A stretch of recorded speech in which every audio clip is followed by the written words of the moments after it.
nongeye kubasuhuza abakurikira ibiganiro by'ikondera ryigenga. Mu kiganiro cy'ubushize nari nababwiraga yuko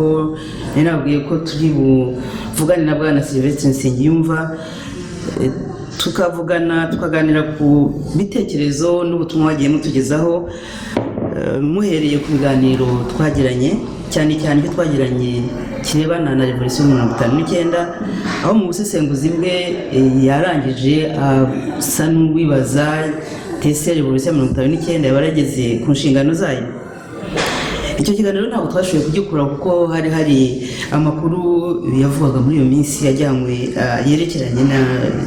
n'imishyikirano ndetse n'impunzi hirya hino zirimo kugenda zirukanwa. Nkaba rero mushimiye kuba yongeye kugaruka kugira ngo yumve bimwe mu bitekerezo mwatugejejeho no gutuma mwatugejejeho bijyanye n'ibiganiro twagiranye. Nkagira ngo rero Bwana Sylvestre nguhe ikaze muri studio z'ikondera ryigenga kandi gusuhuza mwiriwe. Mwiriwe nese kabeho nanone. Kabeho nawe. Nkagira ngo rero muri uyu mwanya wihangane wumve ibitekerezo cy'abantu benshi bakurikira ibiganiro. Ntabwo tubivuga byose kuko ni byinshi, bamwe bagiye batelefona abandi bakatwandikira za SMS. Twahisemo ibyo wasubiza uyu munsi kandi tukabwira n'abandi n'undi wese waba afite icyo yavuga ko ikondera ari urubuga rw'abantu bose. Ntabwo ari ukubaza ibibazo gusa ariko no gutanga ibitekerezo ku buryo dushimira n'abantu batwandikira cyangwa se babanyuza mu zindi mbuga batanga ibitekerezo bijyanye na bimwe mu biganiro tugira hano ku ikondera ryigenga. Nkagira ngo rero Bwana Sylvestre mbere ku gitekerezo cyangwa se ikibazo cya mbere, ariko icyo nagira ngo nkubwira nuko hari benshi batwandikira ariko yarangiza akavuga ngo ntimuzamvuge izina. Ubwo ni bwa bucakara tuvuga ko twashaka wenda bugenda buva ariko biterwa naho biba byaturutse naho umuntu aba ari. Ariko reka mbere ku kibazo cya mbere, uyu nawe yatubwiye yadusabye ko tutamuvuga izina, ariko aragira ati ngewe mu kiganiro watanze ubushize waravuze ngo abatutsi mu gihugu bari baryoshye bakize, ndetse ugaragaza yuko abacuruzi 10 ba mbere bari bakize mu Rwanda bari abatutsi. Ngo ese ko abo bacuruzi ko bari bakize kuki bagiye baryoshye bameze neza mu gihugu, kuki bagiye gufatanya n'inkotanyi gutera u Rwanda?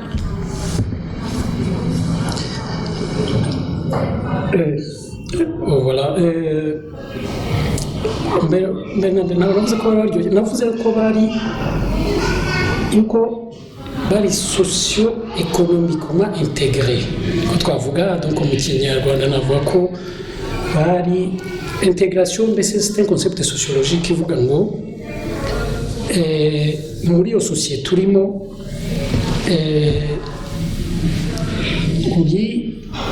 ntuhejwe muri urwo rwego socio-économiquement, niko navuze. Bivuga ariko politiquement muri système politique bari bahejwe muri rusange, uretse ko naho bari barimo naho kamere, ariko bivuga yuko muri système social abatutsi bari intégré, urumva. Ndetse hari économiste wanditse yanditse ko inkotanyi zitera, n'umushakashatsi yanditse ko mu Banyarwanda bari bakize cyane kuko kugira umutungo mwinshi. 10 ba mbere bari abatutsi. Bivuga ngo iyo bimeze gutyo ntabwo bari hazard, ntabwo bari un phénomène ifite aho ituruka. Ntabwo kubera ko abatutsi bari hagati y'10 na 15% mu gihugu, kugira ngo usange 10 ba mbere bakize bose ari abatutsi.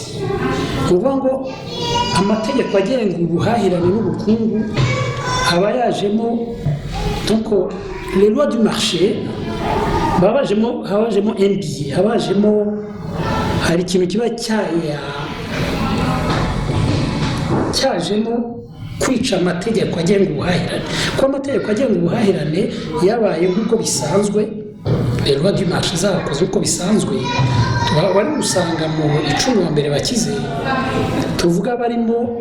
bari representatif uko n'ubundi bangana mu gihugu nuko ari nka babiri ku 10 bandara abahutu kuba byari bimeze gutyo bisobanurwa na bya bindi navuze mbere ko hajemo biais donc byabaye biaisé kubera Église catholique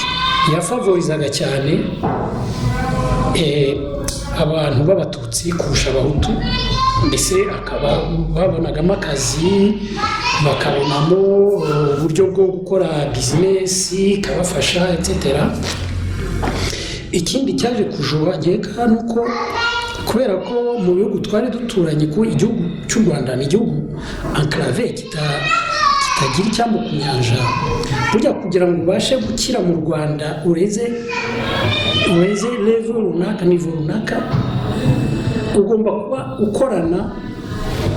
n'abantu bari mu bihugu byo hanze kuko agahugu ka enclave kandi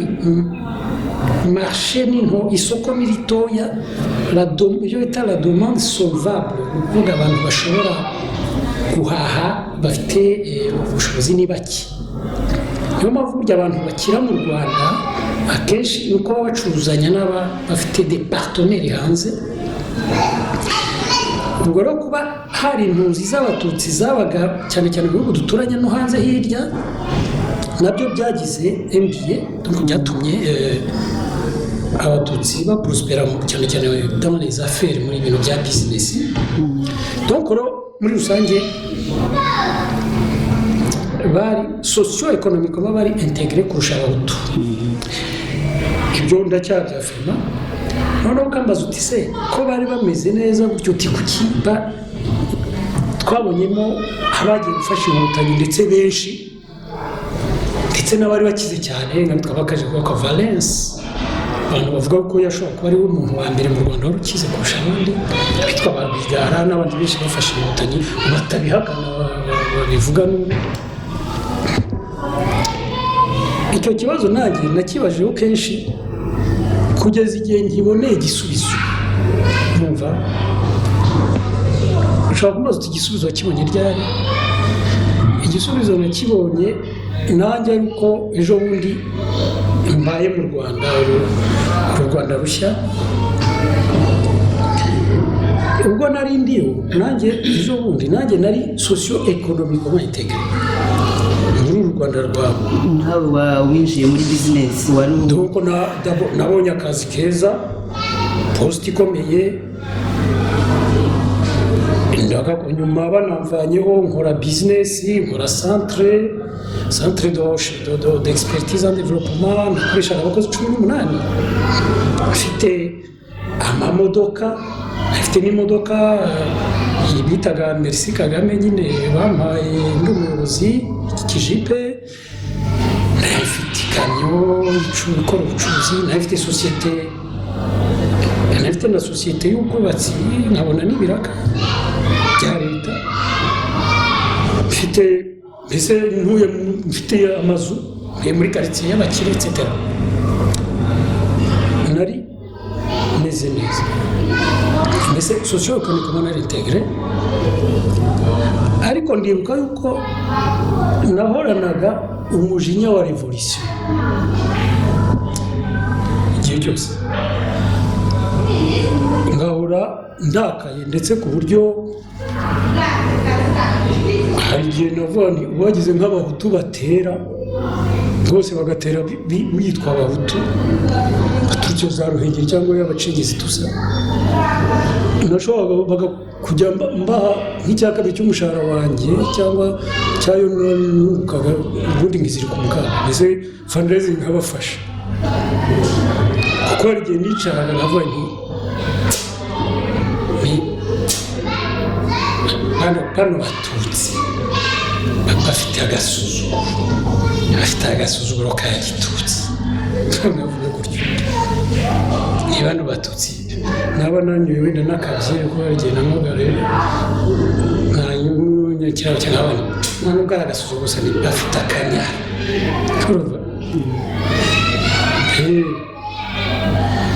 aha nanjye byereka nk'abandi bafite agasomboroso nta nubwo akanyaruza najya kuyakane siko inye ntazireza umaze ingeza n'abandi bafite n'agakunyu ka gitutsi mfite umujinya cyane wa revolution ushobora kumbaza uti ni ukubera iki ko abo bantu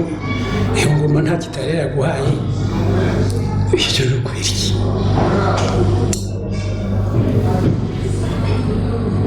kubera ko byaba nkikora muri riyepa ndi umuyobozi byaba na mbere yaho ko njyamo aho nakoraga ko n'abari mu konsulta nkora amafaranga menshi byaba mu buzima bwa buri munsi aho nagendaga byaba ibyo numva kuri radiyo byaba ibyo nareba kuri televiziyo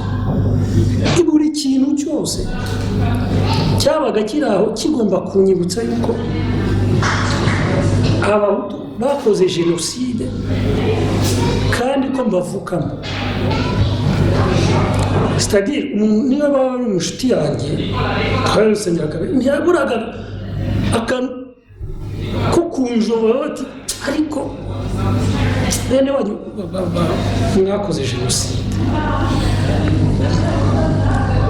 ku buryo nagendaga igihe cyose ni mbese utu dutugu twanjye twikoreye iryo pfunwe iyo culpabilité yuko mvuka mu ba génocidaire ibyo bikambaho jenoside yarabaye ntaba n'abaga i Buraya bikambaho na mbere yuko iba nkiba mu Rwanda muri ya mouvance révolutionnaire nari nzwi nk'umuntu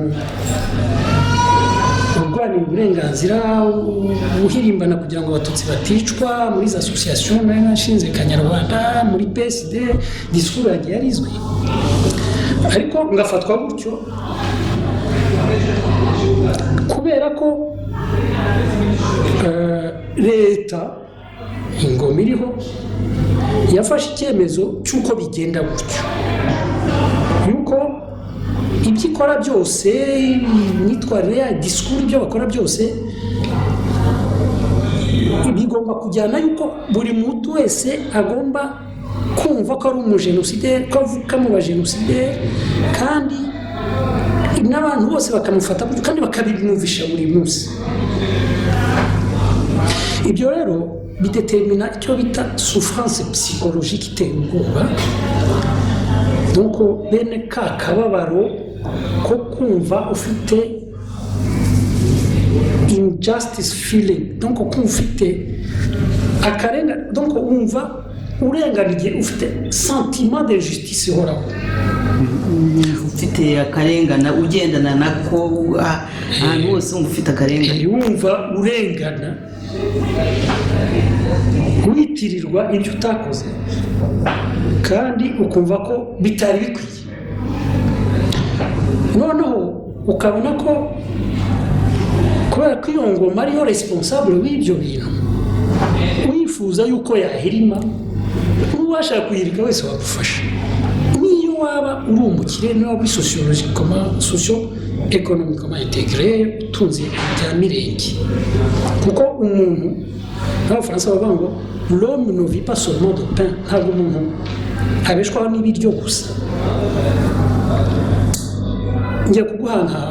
anecdote nk'ebyiri. Ndibuka icyo gihe banza nta muyobozi ndi muri mission i Butare, hari mu kwezi kwa kane, ndaba muri hoteli, uyu Budome nyine uyu uri minisitiri bita Budome, twavugaga muri cya kiganiro, Nduhungire ndibuka niwe wampamagaye, ya Olivier, yari nijoro nyine ampamagara ati Sylvain, ati uri kumva radiyo?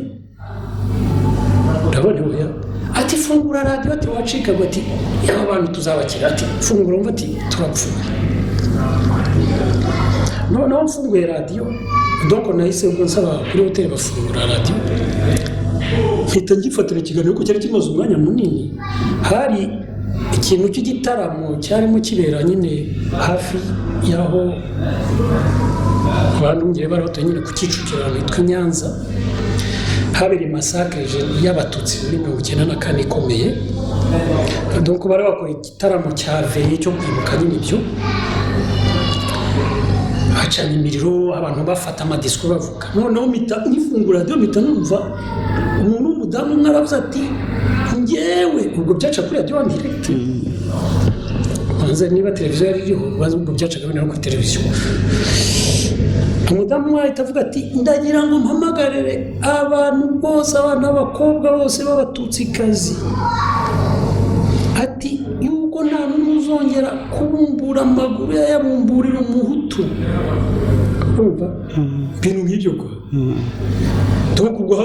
ubwo numvise nyine ndiko ko samashoke boko. Noneho umujenerali wari uhari witwa Mugambage ngira ngo ahita avuga ati madame aho ngaho urakabije tose bica kuri radiyo. Akirivuga urategekaga ibuka twangarambe François ko ahita avuga ati yaka ijambo avuguruza Mugambage yawe ati umudamu ibyo avuga n'ibyo ati nimureka avuga ikwezi ibintu nk'ibyo kwa donc ibintu nk'ibyo bigaca kuri radiyo. N'ibindi nyine urwo ni urugero rwaye njye nshobora anecdote. Ndibuka nari consultant muri CNRS yategekwaga n'umudamu witwaga Agnes Binagwaho wavuye Uganda, wo muri proche wa famille présidentielle ko yanavuraga abana ba perezida, nyuma yaje no kwa ministre yaje kuba ministre w'ubuzima. Noneho byabaye kabiri kwa, ariko uretse ko naravuze ko nta bikorwa gatatu ndisika kugira ibibazo bikomeye. Ubwa mbere twagiye muri hoteli dukora inama ya CNRS etc. Noneho haza kuvuga ati muze tumwe abantu bamwe na bamwe twicara nawe nk'abandi cyangwa batanu kunywa karahure ari ngoro. Noneho haza gutuka abahutu nyine ibyo hariya icyo najya kuvuga nyine gutuka abahutu biba biri aho bimenyerewe, ntabwo abantu bijena cyane. Avuga iby'abahutu arabatuka akaba jenoside n'ikiyagezaho. Mbona ahise ahindukira arandeba ahita avuga ngo ariko nizeye ko nta muhutu uri aha ngaha. Nuko andeba mu maso yaranzi ariko kugira ngo anyimirire kwa. Nyuma yaje no kujya kwikora ku Kibuye, nabwo twagiye muri mission turi kuri hoteli guest house. Nanone akora avuga gutyo, yavugaga nyine agereranya abahutu n'ingagi ibintu nk'ibyo. Narongera yarandeba kugira gutyo. Icyo nshaka kubwira donc nabaga muri ibyo donc kumva nubwo waba urumva wanyoye nk'ako kabyeri cyangwa ku kadiva yo gusangira n'abo bantu kuri Serena akavuga ibyo, ako kanya uhita ubasoba inzoga nizo wageze gushiramo, kumva ugize agahinda, kumva ugize injustice, kumva voilà. Aha rero nahise nibuka uko abatutsi nyine nabo babagaho kera ku butegetsi bwa kera. Ibyo ni ibintu nakuze nabyo mbireba, nabwo wabona ko nta kintu effort n'imwe ubutegetsi bwari bwarakoze bw'abariya ba Parmehutu bwo gutandukanya abanyiginya n'abega bari bafite ingoma yakoze esclavage, ngo batandukanye n'abatutsi muri rusange, ku buryo nakuze mbona buri mututsi wese aho ari yikoreye nawe ku dutugu twe iyo culpabilité yuko abatutsi bakoze esclavage, bari abagome, ibyo bakoze Hutusi. Ibyo nakuze mbibona niko byari bimeze, ntabyo n'ibyo bakabimiriya bati ni mumanika, ati abahutu mumanikaga mu ishuri, abatutsi mumanike ibiki, ku buryo n'abari abatutsi babaga ari socio-économiquement intégré, bari za université, bari n'abayobozi n'abacuruzi bafite amafaranga n'iki. Ibyo byababagaho akumva akapiki nk'ako kajomba bakakujomba ati wa mututsi we wenda banabigira na buraga ariko bakakujomba. Ibyo banyega ko nabo babivaga souffrance psychologique nk'iyo ngiyo navuze haruguru, ku buryo nabo bahoranaga umujinya wa revolution, bavuga bati bano bahutu ifushi ati yaba abatutsi bari bateye ngo tubashyigikire. Nyegeka yuko niyo explication ushobora gutanga kuri icyo ngicyo, nkaba nyitanze mbereye kuri experience yanjye, kuko burya nta kintu kiruta icyo umuntu we yavivye ubwe ku giti cyawe. Urakoze. Ubwo hagize abashobora kuzatwunganira kugira ngo babe bagira ikindi babivugaho, rwose batwandikira cyangwa se bakaduhamagara uburyo nabo twagirana ikiganiro, ko turi mu rwego rwo kugira ngo abantu bamenye uko byagenze, amateka burya ni ingenzi. Reka rero tugere ku kibazo cya kabiri, nacyo cyanditswe n'umuntu uvuga ko ari umututsi. Avuga ati bavuga ko twahungiraga mu kiliziya, mu biriziya muri Eglise Catholique. Ati burya twahungiraga ari amaburakindi, ngo kuko n'ubundi iyo kiliziya nayo ngo yari yarabaheje. Kiliziya yarabaheje ko bari exclu muri système politique, bagahungira muri Eglise Catholique. Muri Eglise Catholique wowe ibyo ngibyo bari kubera ko nanjye hari abantu bandifunye inshuti zanjye abatutsi barabibwira, bavuga bati hariya wakabije ati yego ati koko nibyo cyokora bakemera yuko effectivement muri Eglise Catholique yuko bari bafite ingufu, abapadiri, ababikira n'iki ko bari bo bari benshi, ariko akavuga ati twarahungiraga amaburakindi ko tutari integre muri système politique. Ariko iki ngiki sinkemera kuko ahangaha iyo bavuga batyo nkaho yakavuze ati Eglise Catholique byari nk'igufwa, mbese ushobora kurya inyama noneho umuntu ukamunagira igufwa. Ntabwo mbyemera, kuko ukurikije igihugu ukuntu cyari kimeze, ekonomi y'igihugu yari imeze, le niveau de vie y'Abanyarwanda, nk'umupadiri, ufata nk'umupadiri cyangwa nk'umubikira, bari abantu b'abakire. Umupadiri yari umuntu ukize, umupadiri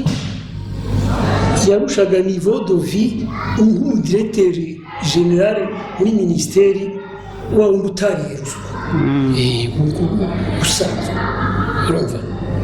umupadiri yabaga ari nka sosiyete ituruna. Urebye nk'abantu umupadiri yashobora gufasha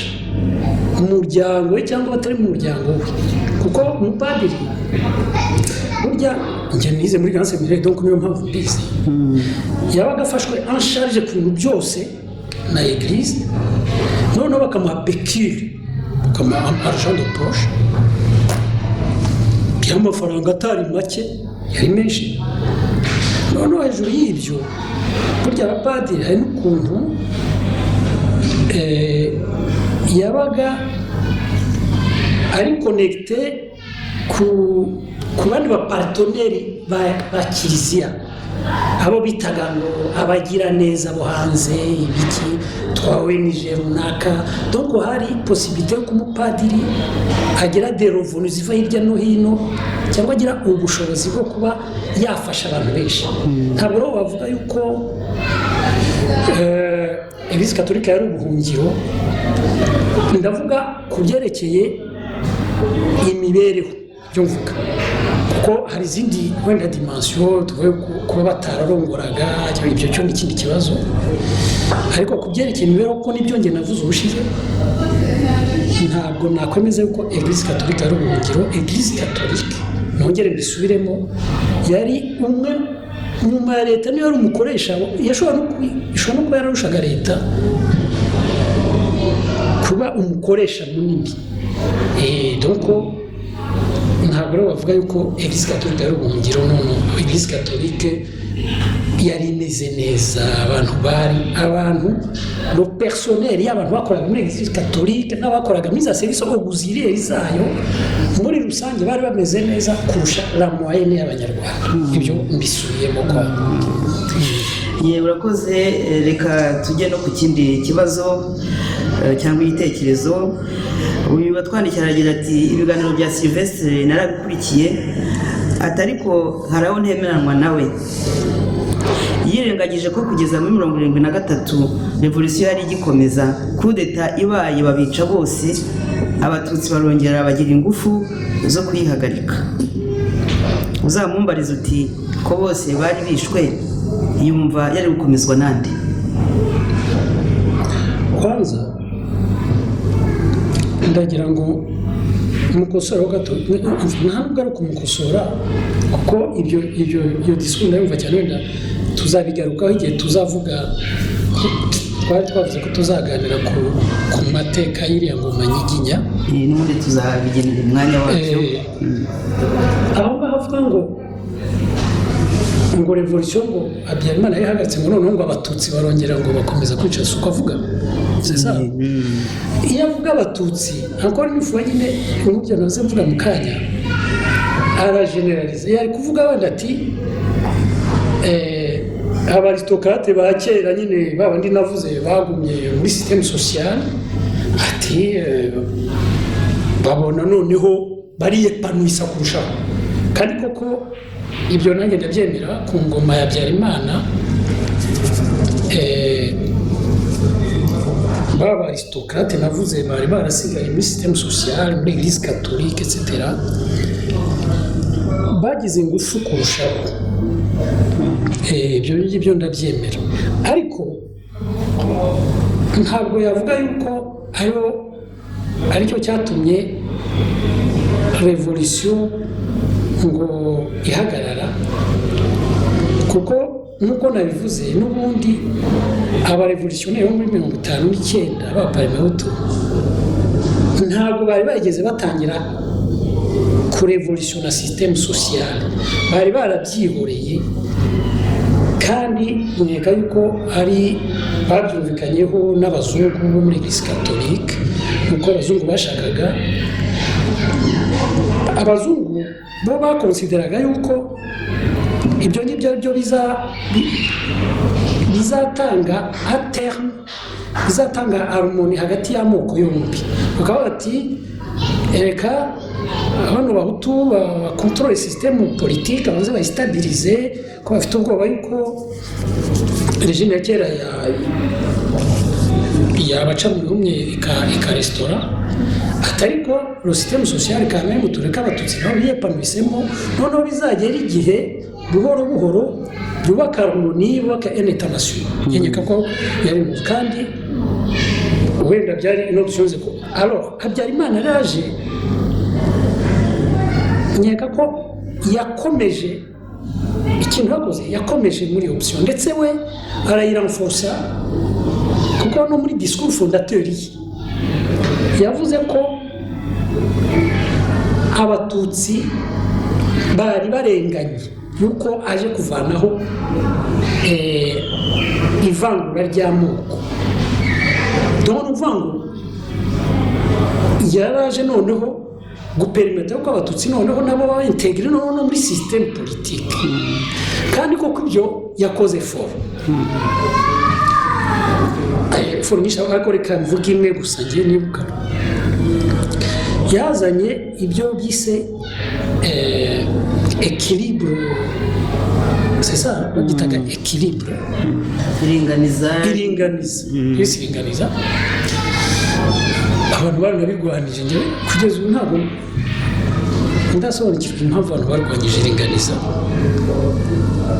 kuko iringaniza bagakora agaparanteze gatoya no muri ibihugu byateye imbere bajya babikora. Ibyo bita discrimination positive,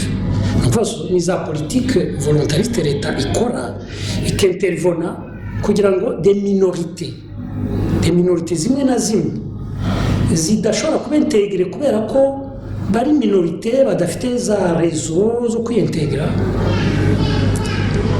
Leta leta ikintervona kuri ku isoko ryaba isoko ry'akazi mu marché du travail ryaba isoko ry'ubuhahirane ryaba no même dans le social etc. leta ikintervona ikadikta amategeko atuma za minorité ibyo bita discrimination positive zibintegre banyamukeye ibyo nibyo byambana yakoze ndibuka ko niba ryari itegeko aho ngaho ibyo nibyo ngomba kuverifya ariko yari nka mot d'ordre numva ngo nk'amabwiriza yuko buri ibyo nabihagazeho yuko buri ministeri buri sosiyete buri ikigo icyo ari cyo cyose koperative buri ahantu hose bagomba gupuruva yuko harimo nibura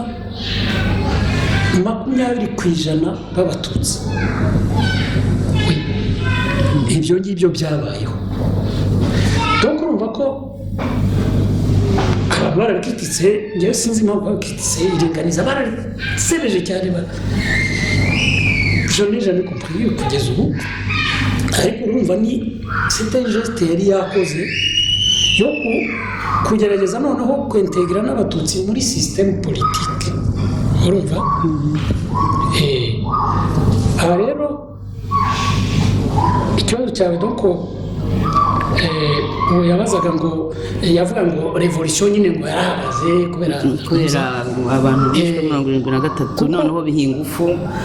FPR iraza afite njyewe sintekereza yuko kwintegra abatutsi ari byo byahaye ingufu FPR no avuga ko iyo revolution itakomeje kubera ko abari bayifite bari barayirwaniye barishwe muri 73 wibi yego ariko nabo mbere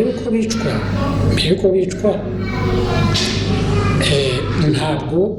bari barakoze narabivuze ubushize mwarabivuze nta volonté yo kurevolutiona 100% bagafite wenda nushaka reka tubigarukeho kuko nyine urabavuze ko bishwe bifite abantu bagomba kwicwa ariko kubyerekeye revolution ubwabo ubushize ntabwo nabivuze ariko reka mbivugeho kuko ngo turacyavuga revolution kuri tuno hazaba izindi revolution wenda bizabi isomo ubwabo abo barevolutionnaire bari bande ushe ntabwo twabivuzeho kuko le profil y'umurevolutionnaire ni ikintu gikomeye urumva bano barevolutionnaire bo muri 59 na Parimehutu njyewe nabita yuko bari des révolutions ibyo nakwita mu gifaransa révolutionnaire de velours turumva aba révolutionnaire velours ni nene cya gitapi kinepane panye mukanagiraho bikanekomeye kidakomeye donc kinepa gusa ariko kidakomeye kinepa kubera uburyo bari bahiswemo bigaragara ko bari des révolutionnaires de velours kandi bigaragara ko bahiswemo gutyo na ba acteurs révolutionnaires institutionnels navuze mbere l'église catholique n'abazungu kubera ko justement ntibashakaga profil y'umurevolutionnaire wa wundi uteza ibibazo bashaka abarevolutionnaire nakwita soft abarevolutionnaire batari virulent batazashaka gukasa ibintu byose umwe gusa niwe wari umutwa Gitera wasaga n'unyeganyega kurusha abandi wari révolutionnaire virulent ariko nawe twabonye nyine urusoro politique yaje kugira naho ubundi iyo ubarebye d'ailleurs kamwe nk'urugero hari événement yabaye bavuga ko ariyo yatangije revolution niba ari legende simbizi bavuga ko uwitwaga Mbonyumutwa donc kugira bitangira bamukubise ubanza atari legende ko ngo haragatipe gaherutse kubyigamba ukamukubise kakiriho icyo gihe ubwo wenda byarabaye ariko si cyo nshaka kuvuga njyewe cyantangaje no kuba aho bamukubitiye urushyi hano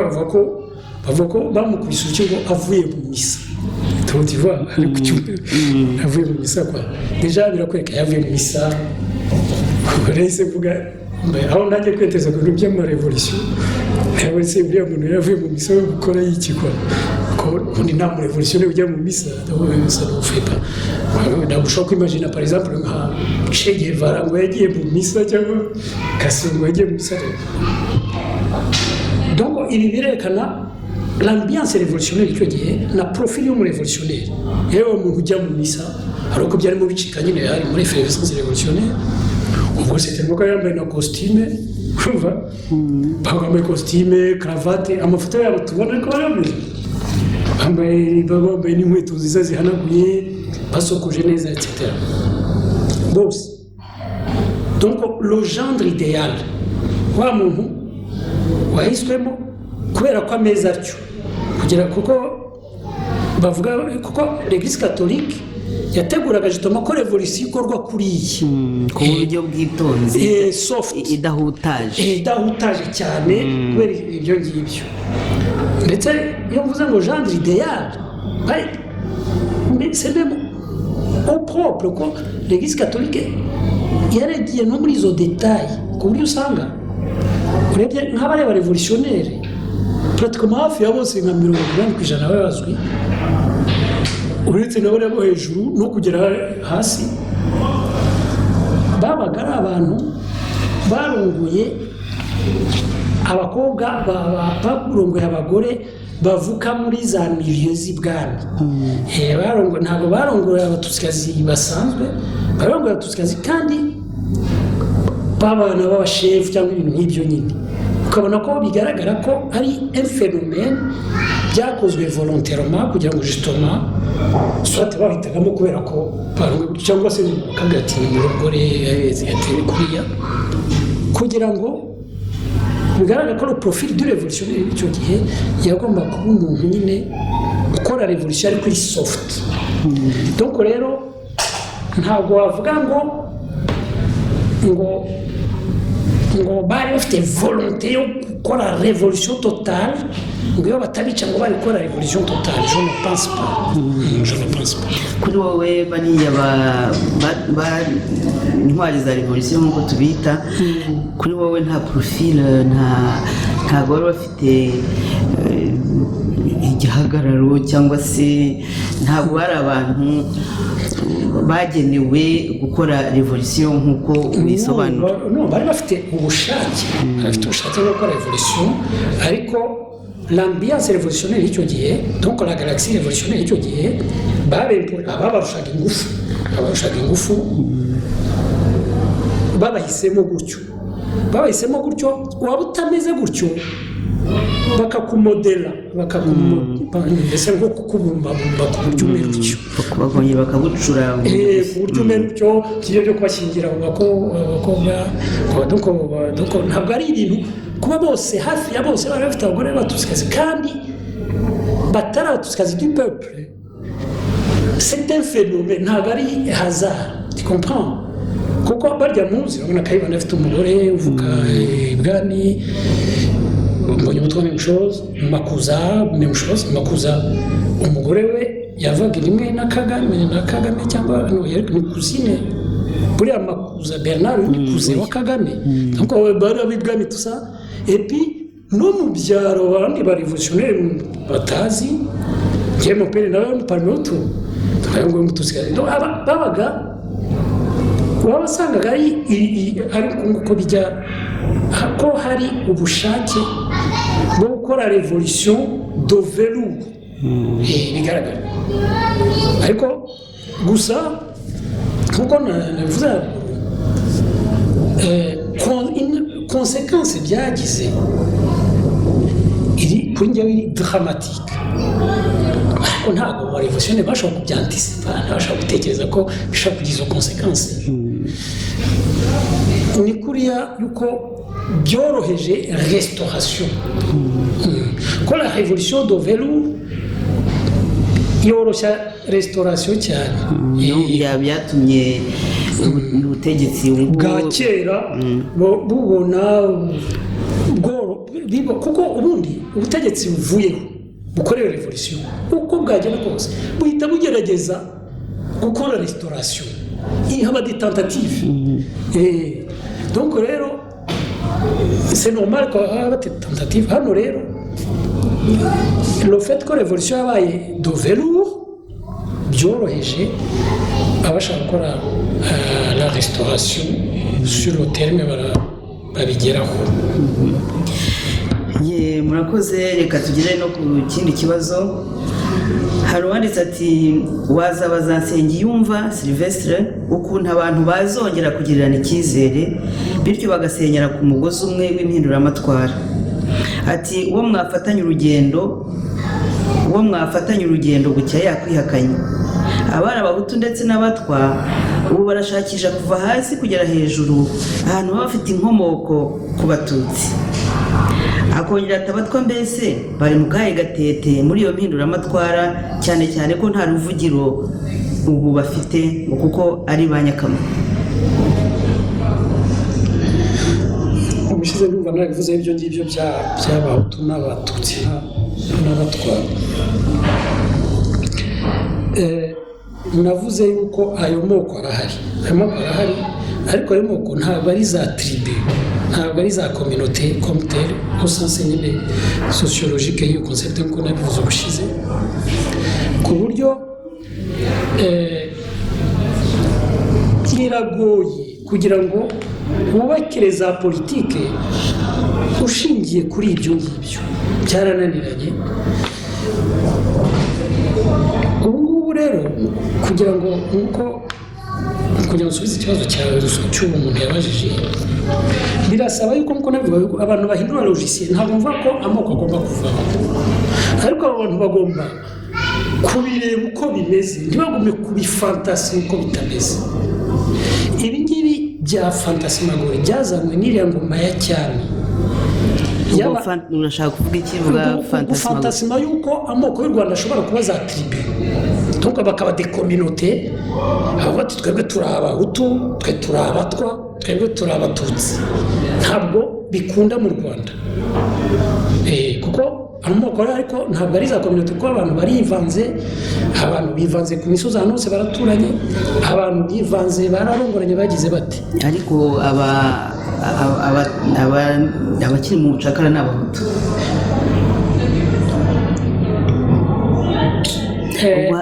Reka mbisobanure. En fait bariya Abanyigija ntabwo bega n'ikibazo tuzabiganiraho, bari baturutse mu karere cyangwa mu gihugu cyose n'ibihugu cyarabagaho, bari bavuye ahantu ko habaga amatribu. Urumva habaga amatribu, haba amakominote, ubu ari une communauté baza. Noneho bahageze basanga hari abantu b'Abatutsi,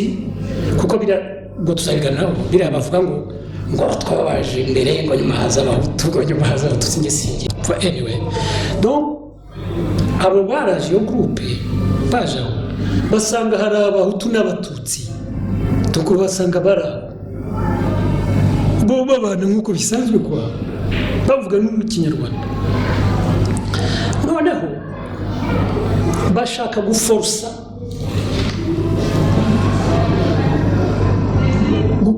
yuko ibyo bintu biba amatribu noneho,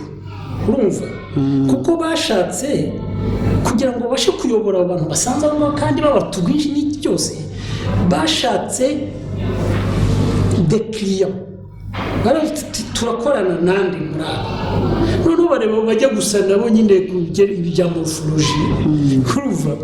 bafata Abatutsi bavuga ati ko tujya gusa mwebwe tugiye kubintegra, mbese ariko babagira abakiriya babo, ariko ntibabaha kuri ya code ésotérique tuzabiganiraho ubutaha. Ntibabaha donc code ésotérique biriya by'ubwiru ikibazo ibyagumanye iyo groupe y'abo bantu, gusa baklienteliza abo basa nabo bajya gusa nabo donc morphologiquement b'Abatutsi. c'est tout noneho babakonvenka kubafasha kugira ngo noneho bagira abacakara abahutu aho babonaga badasa nabo bagira abahutu n'abatwa dusa njye n'umugore ari uko byagenze ariko ntibivuga yuko babatutsi bose bari dans le secret kuko ntibari muri iyo code tayari la preuve nuko ababaga batware bose bavukaga muri ya mafamiye nyine ya za klazazi nizaje nizaho abanyiginya bega n'abitwa abakono dusa urumva abatutsi basanzwe ntabwo biro tuvuga muri ibyo ngibyo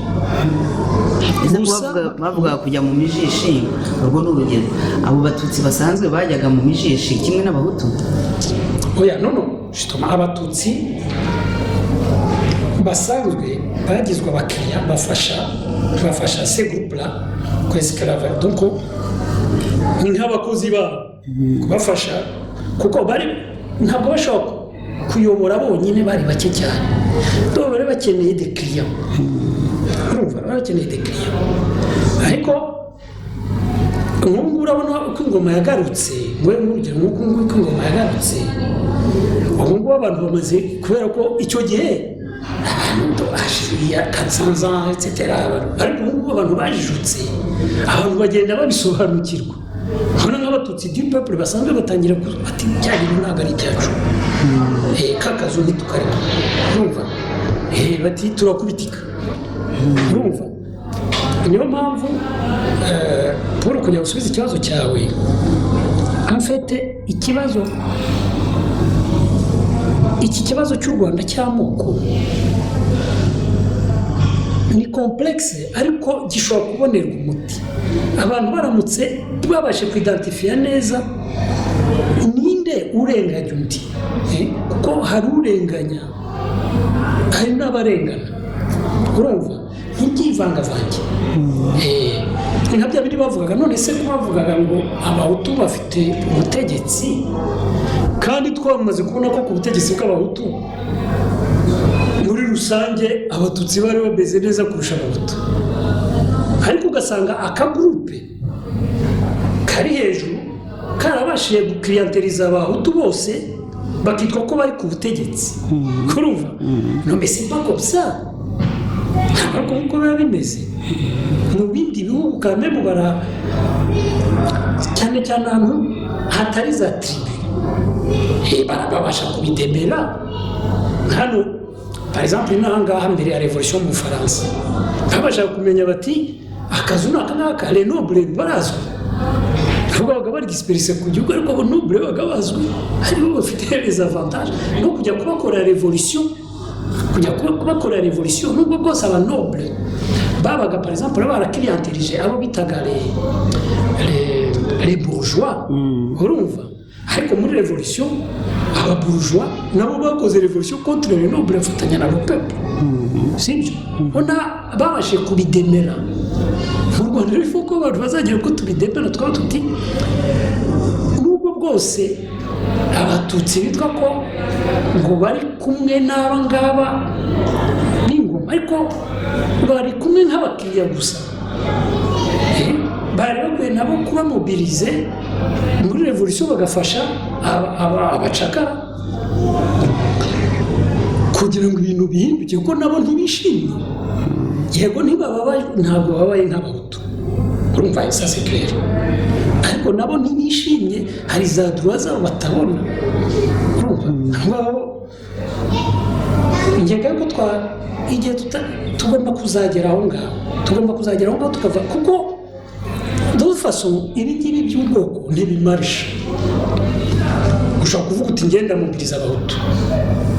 none se nuvuga ko mobiliza abahutu uri umuhutu uzavuga ko urusha iki abandi bahutu bose ubwo se uzarusha iki bamura iki uzavuga ko urusha iki bamura iki uzavuga ko urusha iki ndungire uzavuga ko urusha iki rwarakabije wasize abahutu n'ingabo byose mbere akagenda uzarusha ko abahutu nshobora kuvuga igihumbi uzavuga ko noneho uzanye iki cy'ubuhutu nuko ejo wenda nawe utazaba tu comprends donc ukuvuga ngo ntibimarisha iyo byamarishaga ntabwo izo defection zose ziba zarabaye haba harabayemo kereka ka ukaba ati ni bakeya abagambanyi kubera ubusambo iki byose ariko iyo bamaze kuba 100 bakorera la même chose kuvuga ngo c'est phénoménal kuvuga ngo la cause Hutu en fait ngibaho oui nicyo biba bishaka kuvuga ariko no ku rundi ruhande niko byagenze abatutsi nabo bagenda bavamo bavuga bati uriya ni ikirariya uriya ukabona wa mugani none se nk'ubu kuki umututsi nkakaje kwa inimaginable agira gutya akava mu Rwanda yakoranye ingoma n'ikibicika n'iki byose yava mu Rwanda ifere ya mbere akayifatira mu ishyamba muri FDL bakamwakira bakamwakira akavuga ko bagiye gukora n'iki nabwo byakwanga ifere ya mbere kujya akayifatira Kigali agataha donc ibyo birashoboka hanyuma n'abandi batutsi bagiye baza bagira hano bagahita bakorana n'abahutu gutya kubera ko niko izo toko niko bimeze urumva niyo yaba yarakoze amarorerwa nuko mu muryango umwe tuvuge muri 6 mu vidimwe umwe ashobora no guhemuka cyane ariko nyuma yagaruka vuti aragarutse urumva mushaka kwimagina par exemple yuko tuvuge dufata igihugu nka Kenya ubona kurya abaruwo bahanganye n'abakikuyu bajya bahangana bapfa ubutegetsi dufate nk'umukikuyu wenda ari mu butegetsi n'iki byose noneho akagira gutya kubera ko bagira ibibazo uwo kajya muri zone y'abaruwo akaza yagera akavuga ati nje gukorana namwe n'iki byose ukababwira ukabara konta n'importe quoi bagatangira ibyamunana yagagaruka mu kikuyu ntabwo bishoboka ariko twebwe birashoboka kuko nubwo turi dezetiri tuba dufite nka burya kaje gwakwa aba yagiye hariya akajya mu ishyamba hariya ntibamwice kubera ko bafite abantu nubwo bwose bari inshuti ze bari barasangiye bagize nubwo habaye biriya ariko baracyahari y'amatelefone ati ndaje tikompaswe urabizi icyo nshaka kuvuga donc turi ikintu kidutandukanya ni ibingibi ngo bya morphologie franchement donc no muri famille nubuse nko mu bana bawe bose bafite morphologie imwe hari abasana nyina undi bagasa na se ariko ibyo ntabwo ari bituma bajya kwicana bajya kugira umuti nta kindi na kimwe burya niyo mpamvu mvuga ko ari abanyigiye badukoreye amarorerwa rwose kuparuva no gufurusa ibyo bintu nta kindi na kimwe gitandukanye umuhutu n'umututsi uretse ibyo bintu bya morphologie ubundi mwamuvura imwe muturanye mwaracukuye runonko ensemble mwariganye mwarahanye mwaragize mwararongore niyo mpamvu aho ngaho uwakwandikiye avuga ati ubu ngubu hari abahutu n'abatwa barimo bagerageza gushakisha uburyo bavuga ko ari abatutsi oui c'est normal oui kubera iki se batabivuga igihe abatutsi bari ku butegetsi bw'abahutu ntabwo ari abatutsi benshi bahinduje ubwoko kandi bigacamo dayeri na leta igafunga amaso ko babaga bizi ko iyo fenomene ihari ariko bagafunga amaso bati mwenduze ubwoko biyaranje babeho tuva ça c'est typique au Rwanda urumva ndagira ngo tugere ku kindi kibazo ariko hariyo wenda icyo tutari buze kugeraho kuko ndabona ni ubutumwa burebure ariko reka tugerageze ndagira ngo ikibazo cy'uyu nguyu cyumve ko yavuzemo ibintu mwavuze mu kiganiro koko aragira ati Sharanyesi nkurikira kenshi ibiganiro ikondera ritugezaho mu ijwi ryawe ati ndagushima nanjye ndamushimiye atari ko gusa naje kwibaza nti ko kuva ku ngoma za cyami nyuma hagataho iziswe iza Repubulika Mputu za Kayibanda na Habyarimana none ubu tukaba dufite Repubulika ya Kagame naje kwibaza n'intimba nyinshi ntariko se ko umunyarwanda atigeze atunga ngo atunganirwe kuri cyami no kuri Repubulika Mputu none ubu ku ngoma ya Kagame ho bikaba tutakibona uko twita ingoma ye na FPR ndibaza nti ikibazo nitwa abanyarwanda le peuple rwandais cyangwa n'abategetsi bacu kuva rwabaho. Ati ngusabye kuzashakisha impuguke badusobanurire aho ikibazo kiri. Uti kuki tuzi adage mu gifaransa ivuga ngo les peuples ont des dirigeants qui méritent. Arambwira ngo njye kubishaka kuri Google kuko nagiye nsanga byanditse. Ati none se nitwe twizize. Akongera ati turi ibigwari ku buryo twemereye abami kudutegeka uko badutegetse, benshi bakagirwa abacakara n'abaja. Ati turi ibigwari ku buryo ku ngoma za Repubulika Mputu abiswe Abatutsi, Abakiga cyangwa Abanyenduga bagiye bahezwa ku buryo ubu cyangwa ubundi kandi bigahita nta nkomyi. Ati turi ibibwa ku buryo FPR yaje kifatira leta nk'uko ibyivugira maze ikagira imbaga nyamwinshi ingaruzwa muheto nta nkomyi. Ati ubu noneho Abanyarwanda barangije kwisobanurira mbe nk'amarara nobure ko Kagame na FPR baduhuje twese, yaba Umuhutu, Umututsi, Umukiga cyangwa Umunyenduga, twese FPR yatugize abacakara mu gihugu cyacu. Arakomeza ati oya dushakire abahanga watubarize ikibazo mbaza. Ati nitwe Abanyarwanda nyirabayazana y'ibibazo duhoramo. None se kwabo bami abo bakayibanda na Habyarimana na Kagame batuvukamo, aho sitwe koko twizize? Baba babise kandi ari twe tubabyara. Niba ari abategetsi babi nuko natwe tubabyara turi babi. Niba ari abaswa mu butegetsi, mediocre mu butegetsi, nuko natwe turabaswa kuko tubemerera cyangwa tukabaha kutuyobora. Tubyara si ibikoko na zabihehe gusa. Arakomeza ati abo bose si twabatoraga ndetse kuri 99%.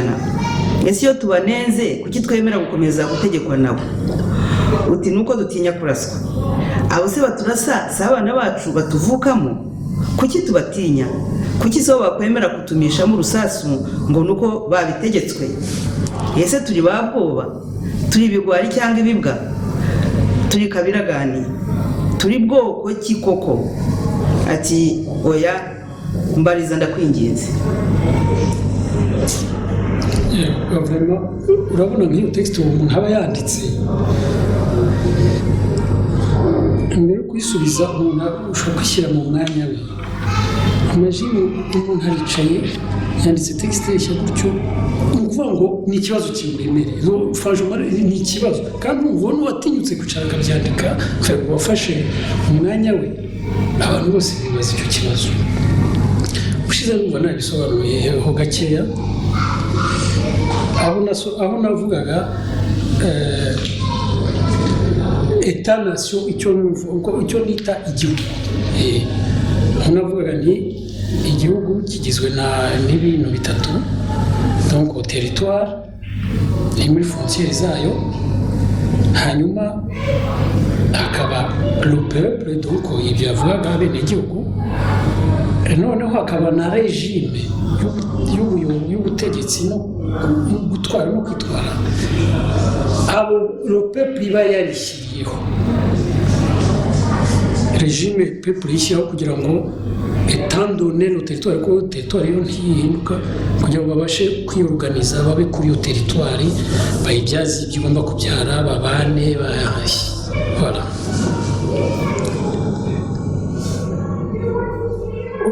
Wenda ashobora kuba abantu batabyuze. Ngiye gutanga nk'urugero. Israel, urumva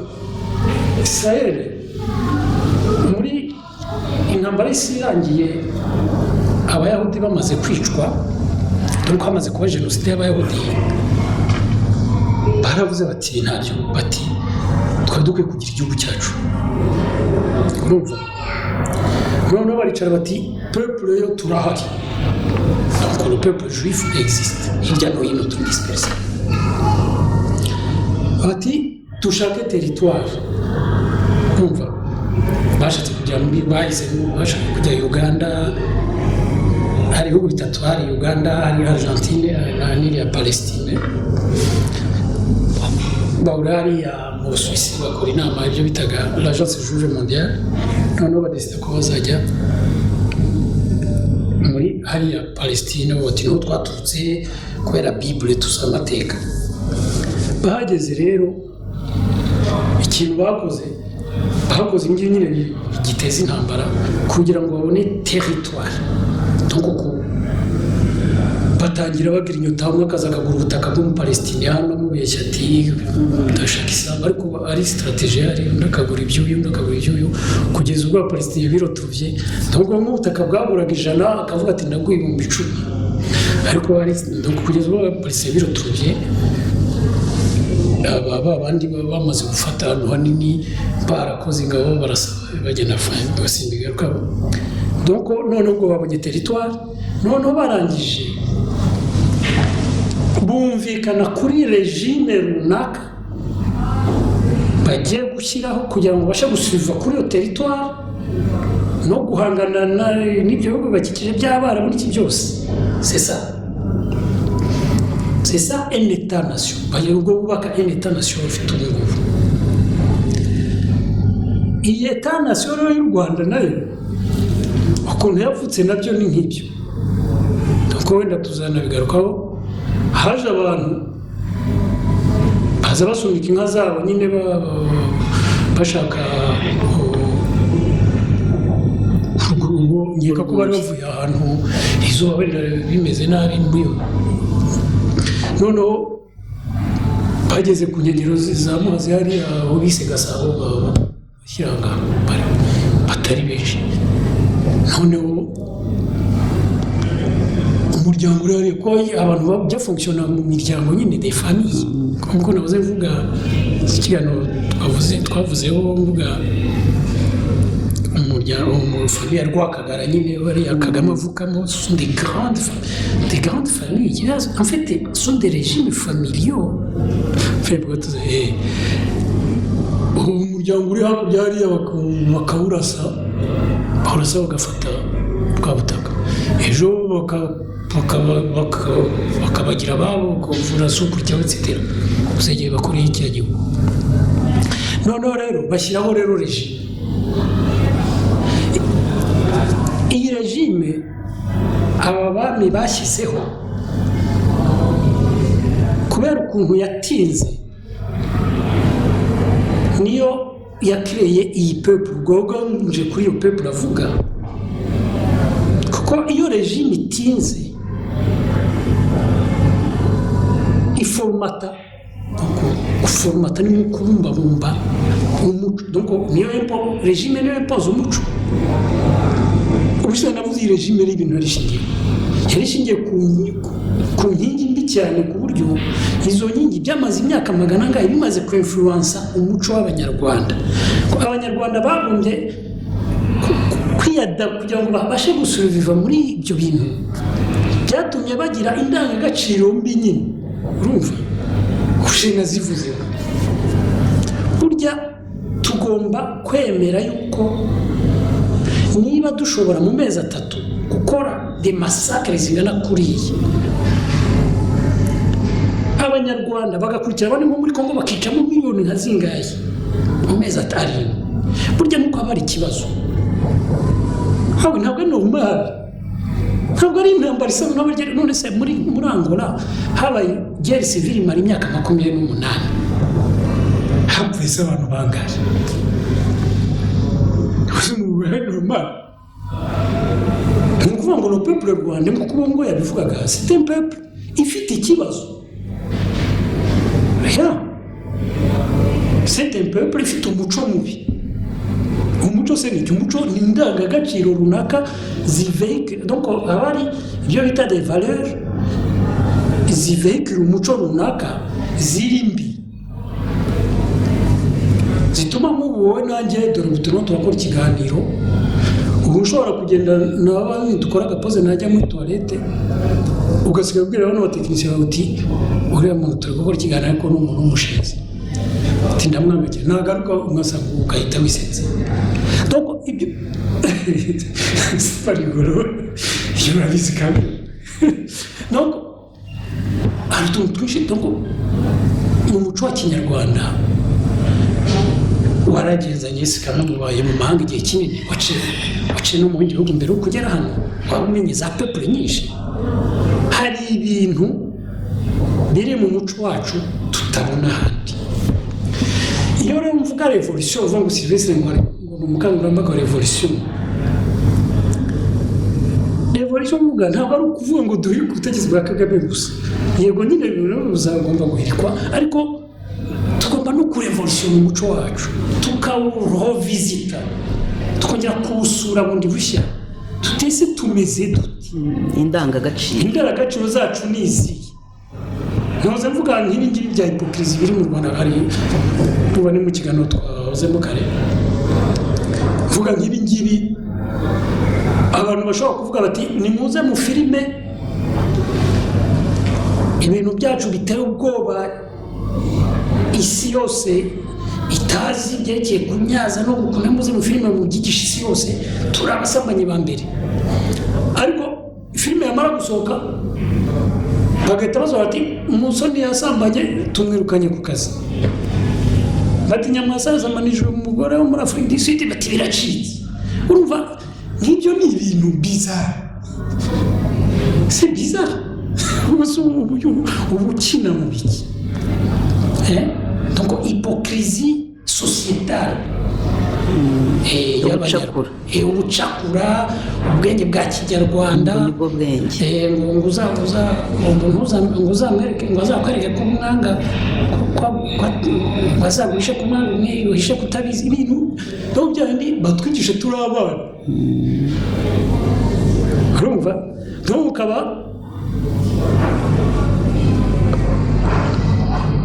mwicaye mu rugo urahamwa umwana mutoya hakaza umushyitsi w'umuturage bagaseka na soda nyoko kubona bagaseka bakagwizoga ndetse mukenda kujya bakageza mu twaze ndi mate amara gusohoka bamuvuye ko baherekeza bagenda baseka bakaza bagahita bati bana banjye mujye mumenya ko bareba n'abanzi bacu byose nabizi mujye mumenya ko batwanga kandi natwe tubanga. Imagine umutwe w'umwana ukiformata uwo yabonye musi kandi buri munsi akarinda kurabona museka gutyo basoka mutana wanga n'ikibuza. Ibyo bintu ahandi hantu si biba. Reka tugere tugushe ku ngingo kuko yaravuga ati nicyo nashaka kuvuga donc kugira ngo mu byo yavugaga dufite umuco mubi kubera u Rwanda rwashinzwe nabi. Igihugu cyitwa u Rwanda cyashinzwe nabi n'abantu bari bavuye hano nushaka tuzakora ikiganiro cyihariye baraza bashyiraho ingoma mbi ishingiye ku ivangura ry'amoko, ishingiye kuri esclavage, ishingiye kuri violence extreme, ikiboko, kuboha akandoyi kuko n'ibindi byinshi. Iyo ngoma imara imyaka bavuga magana ariko wenda ni 300 cyangwa 200 niyo yamarije niyo mu myaka 50 ibimaze guhindura umuco w'Abanyarwanda. Abanyarwanda kugira ngo bashe gusubiza muri iyo ngoma bubatse indangagaciro de survie na zombie. Hajya tukamwitorera akaza kukurasa. Yezivamo peuple dufite ubungu. Igomba rero niba dushaka gusubiza ntituzashire mu byo tugomba kurevolution. Harimo kurevolution mu muco wacu tukarovizita indangagaciro z'umuco wacu tubikagira impaka bikabintu by'impaka abantu bajya bakoraho za meeting tukabiganiraho. Ngo turabanyabwenge ngo turabahatari ngo umuzungu yagira gutya twaza ngo turabahatari ngo umuzungu ngo yaje kutwigana ubonye ibintu by'abisirikare no kuri ntuza bijya bivuze iki. Ese birya byo birya nabyo bikwereka un peu plus bizarre. Ubwacu mu muco wacu twivugira yuko utazi ubwenge ashimubwe niko tuvuga ça adage rwandais utazi ubwenge ashimubwe, ariko ugasanga ni twebwe ba mbere twirwa dushima ubwenge bwacu. Nk'ubu tuvuga yuko nk'iriya mbyino y'umushayayo ngo niyo mbyino ya mbere ku isi witeye ubwoba wamenya n'umuzungu ukamuforosa ngo nayibye kandi iriya mbyino ni pa eshatu zonyine c'est tout. N'ubu uyu muzungu abyize umunota umwe wabikurushije ibyo turabizi ariko twabigize ibintu bya hatari tuvuga yuko aritwe twese kubyina ba mbere ku isi nyamara kandi wareba za choreography z'abandi ba peuple ziri complexe n'iki byose ukaruta ariko on s'en fout donc ni twebwe tuba twiseka cyangwa tuba duseka nk'ubu ngubu ubigezweho birazwi ubu tuvuga yuko ubu mu Rwanda biravugwa cyane ubu noneho usigaye ubura n'umunyafurika uwo ari wese akavuga ngo abanyarwanda muri hatari tuvuga yuko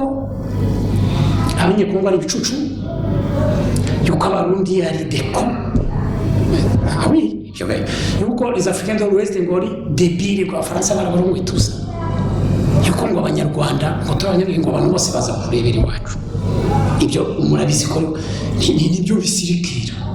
mbese ko perezida yararwanije mu minsi ishize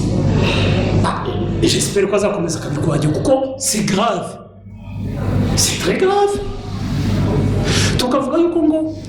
ubu byarakwiye ku isi muri Afurika yose yuko ngo abakobwa beza ba mbere ngo ari abanyarwandakazi sundikone ko wageze muri Afurika mu bihugu bya Afurika wasanze abakobwa beza ba mbere abanyarwandakazi hari ikiganiro mperutse kureba umuntu wagereranya ngo umukobwa wo muri Afurika yari yabonye ngo avuga ngo nguyu ngo muri icyo gihugu bafataho ko ari mwiza ariko atagera avuga ngo ariko ngo mu Rwanda dufite abakobwa beza ngo ariko murebe hariya uriya mukobwa ngo yashakijwe n'abaherwe bafite amafaranga menshi ngo nibo bafataho ko ari mwiza bivuga nyine ejo bundi muri Kenya n'uburyo ko nibyo ariko nibugane naraba muri Kenya hari tribu 42 muri izo tribu uko ari 42 nibura nka 38 ni za tribu amoko afite bene iriya morphologie bita tutsi mu Rwanda urumva donc bivuga ngo hameze kuri ababyara abakobwa basa n'abariye urumva ku buryo hari fenomene wavuga ko umunyarwanda batari ko ati kuki umukobwa ati nge iyo ngiye i Kigali abantu bose babwira ngo vuze ati rwandeze ukaba ati yo bisuye Kenya ati usanga n'abanyarwanda kubera ko babonye ari mwiza umukobwa mwiza ngo ubwo ngomba kuba ari umunyarwandakazi none bigashuka abantu bikabashuka kose kugije umunyakenya muri Afurika wenda ndagize umusubizo icyo kibazo cyawe muri Afurika y'abirabura buri gihugu cyose uzajyamo hari do type morphologique hakuriya k'iwacu hari n'ebyiri